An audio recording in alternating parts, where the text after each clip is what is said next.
पूर्ववत कुंड और मंडल निर्माण का कार्य वहाँ करके पूर्व दिशा में 2 हाथ लंबा चौड़ा कलश मंडल बनावे। तत्पश्चात शिवाचार शिष्य सहित स्नान और नित्य कर्म करके मंडल में प्रविष्ट हो पहले की ही भांति शिव की पूजा करे।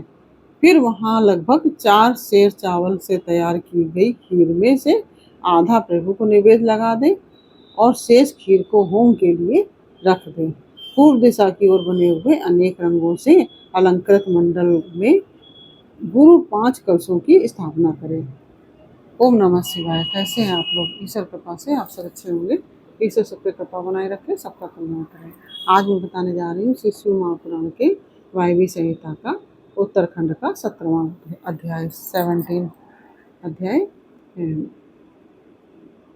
षड्ध्व शोधन की विधि। ओम नमः शिवाय, ओम नमः शिवाय, हरि हर भोले नमः शिवाय। गंगाधराय शिव गंगाधराय, हरि हर भोले नमः शिवाय। नमः शिवाय, ओम नमः शिवाय, नमः शिवाय, ओम नमः शिवाय। ओम नमः शिवाय। उपमन्यु कहते हैं, यदुनंदन, इसके बाद गुरु शिष्य की योग्यता को देखकर उसके संपूर्ण बंधनों की निवृत्ति के लिए षड्ध्व शोधन की करें। कला तत्व, भुवन, वाण, पद और मंत्र, ये ही संक्षेप से 6 अध्वा कहे गए हैं। निवृत्ति आदि जो 5 कलाएं हैं उन्हें विद्वान पुरुष कलाध्वा कहते हैं। अन्य 5 अध्वा इन 5 कलाओं से व्याप्त है। शिव तत्व से लेकर भूमि पर्यंत जो 26 तत्व हैं उनको तत्वाध्वा कहा गया है। तत्वाध्वा कहा गया है। यह अध्वा शुद्ध और अशुद्ध के भेद से 2 प्रकार का है। आधार से लेकर उन्मना तक भुवनाध्वा कहा गया है और यह भेद और उपभेदों को छोड़कर 60 हैं। रुद्र स्वरूप जो 50 वर्ण हैं उन्हें वर्णाध्वा की संज्ञा दी गई है। पदों को पदाध्वा कहा गया है जिसके अनेक भेद हैं। सब प्रकार के उप मंत्रों से मंत्राध्वा होता है जो परम विद्या से व्याप्त है। जैसे तत्व नायक शिव की तत्वों में गणना नहीं होती, उसी प्रकार उस मंत्र नायक महेश्वर की मंत्राध्वा में गणना नहीं होती। कलाध्वा व्यापक है और अन्य अध्वा व्याप्य हैं। जो इस बात को ठीक ठीक नहीं जानता है वह अध्व शोधन का अधिकारी नहीं है। जिसने 6 प्रकार के अध्वा का रूप नहीं जाना वह उनके व्यापक भाव को समझ ही नहीं सकता। इसलिए अध्वाओं के स्वरूप तथा उनके व्यापक भाव को ठीक ठीक जानकर ही अध्व शोधन करना चाहिए। पूर्ववत कुंड और मंडल निर्माण का कार्य वहां करके पूर्व दिशा में 2 हाथ लंबा चौड़ा कलश मंडल बनावे। तत्पश्चात शिवाचार्य शिष्य सहित स्नान और नित्य कर्म करके मंडल में प्रविष्ट हो पहले की ही भांति शिव की पूजा करें। फिर वहां लगभग 4 सेर चावल से तैयार की गई खीर में से आधा प्रभु को नैवेद्य लगा दें और शेष खीर को होम के लिए रख दें। पूर्व दिशा की ओर बने हुए अनेक रंगों से अलंकृत मंडल में गुरु 5 कलशों की स्थापना करें। 4 को तो चारों दिशाओं में रखें और एक को मध्य भाग में। उन कलशों पर मूल मंत्र के नमः शिवाय इन 5 अक्षरों को बिंदु और नाद से युक्त करके उनके द्वारा कल्प विधि का ज्ञाता गुरु ईशान आदि ब्रह्मों की स्थापना करें। मध्यवर्ती कलश पर ओम नम ईशानाय नमः ईशानम स्थापयामि कहकर ईशान की स्थापना करें। पूर्ववर्ती कलश पर ओम वम तत्पुरुषाय नमः तत्पुरुषम स्थापयामी कहकर तत्पुरुष की दक्षिण कलश पर ओम शिव अघोराय नमः अघोरम स्थापयामी कहकर अघोर की वाम भाग में उत्तर भाग में रखे वाम भाग या उत्तर भाग में रखे हुए कलश पर ओम वाम वामदेवाय नमः वामदेवम स्थापयामी कहकर वामदेव की तथा पश्चिम के कलश पर ओम यम सद्योजाताय नमः सद्योजातम स्थापयामी कहकर सद्योजात की स्थापना करें। तदंतर रक्षा विधान करके मुद्रा बांधकर कलशों को अभिमंत्रित करें। इसके बाद पूर्ववत शिवाग्नि में होम आरंभ करें। पहले होम के लिए जो आधी खीर रखी गई थी उसका हवन करके शेष भाग शिष्य को खाने के लिए दें।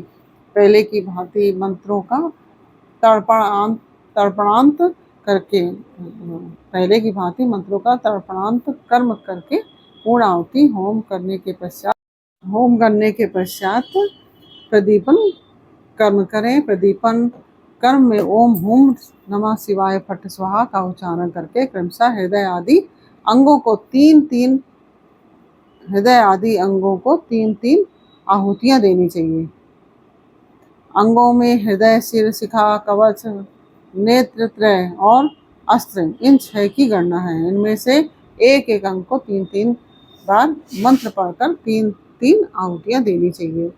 इन सबके स्वरूप का तेजस्वी रूप में चिंतन करना चाहिए। इसके बाद ब्राह्मण की कुमारी कन्या के द्वारा काते हुए सफेद सूत को एक बार त्रिगुण करके पुनः त्रिगुण करें। फिर उस सूत्र को अभिमंत्रित करके उसका एक छोर शिष्य की शिखा के अग्रभाग में बांध दें। शिष्य सिर ऊंचा करके खड़ा हो जाए। उस अवस्था में वह सूत उसके पैरों के अंगूठे तक लटकता रहे। सूत को इस तरह लटकाकर उसमें सुषुम्ना नाड़ी की संयोजना करें। फिर मंत्रज्ञ गुरु शांत मुद्रा के साथ मूल मंत्र से 3 आहुति का होम करके उस नाड़ी को लेकर उस सूत्र में स्थापित करें। फिर पूर्ववत फूल फेंककर शिष्य के हृदय में ताड़न करें और उससे चैतन्य को लेकर 12 आहुतियों के पश्चात शिव को निवेदित कर उस लटकते हुए सूत्र को एक सूत से जोड़ें और हुम फट मंत्र से रक्षा करके उस सूत्र को शिष्य के शरीर में लपेट दें। फिर यह भावना करें कि शिष्य का शरीर मूल त्रयमय पास है। भोग और भोगत्व ही इसका लक्षण है। यह विषय, इंद्रिय और देह आदि का जनक है। तदंतर शांत्यतीता आदि 5 कलाओं को जो आकाश आदि तत्व रूपणी हैं उस सूत्र में उनके नाम लेकर जोड़ना चाहिए। यथा व्योम रूपणीम शांत्यतीत कलाम योजयामि, वायु रूपणी शांति कलाम योजयामि, तेजो रूपणी विद्या कलाम योजयामि, जल रूपणी प्रतिष्ठा कलाम योजयामि, पृथ्वी रूपणी निवृत्ति कलाम योजयामि इति। इस तरह इन कलाओं का योजन करके उनके नाम के अंत में नमा जोड़कर इनकी पूजा करें। यथा शांत्यतीत कलाए नमः, शांति कलाए नमः आदि, अथवा आकाश आदि के बीजभूत हम यम रम वम लम मंत्रों द्वारा या पंचाक्षर के 5 अक्षरों में नाद बिंदु का योग करके बीज रूप हुए उन मंत्राक्षरों द्वारा क्रमशः पूर्वोक्त कार्य करके तत्व आदि में मलादि पासों की व्याप्ति का चिंतन करें। इसी तरह मलादि पासों में भी कलाओं की व्याप्ति देखें। फिर आहुति करके इन कलाओं को संदीपित करें। तदंतर शिष्य के मस्तक पर पुष्प से ताड़न करके उसके शरीर में लपेटे हुए सूत्र को मूल मंत्र के उच्चारण पूर्वक शांत्यतीत पद में अंकित करें। इस प्रकार क्रमशः शांत्यतीत से आरंभ करके निवृत्ति कला पर्यंत पूर्वोक्त कार्य करके 3 आहुतियां देकर मंडल में पुनः शिव का पूजन करें। इसके बाद देवता के दक्षिण भाग में शिष्य को कुश युक्त आसन पर मंडल में उत्तराभिमुख बिठाकर गुरु होमा वशिष्ठ चरु उसे दे। उत्तराभिमुख बिठाकर गुरु होमा वशिष्ठ चरु उसे दे। गुरु के दिए हुए उस चरु को शिष्य आदरपूर्वक ग्रहण करके शिव का नाम ले उसे खा जाए। फिर 2 बार आचमन करके शिव मंत्र का उच्चारण करे। इसके बाद गुरु दूसरे मंडल में शिष्य को पंचगव्य दे।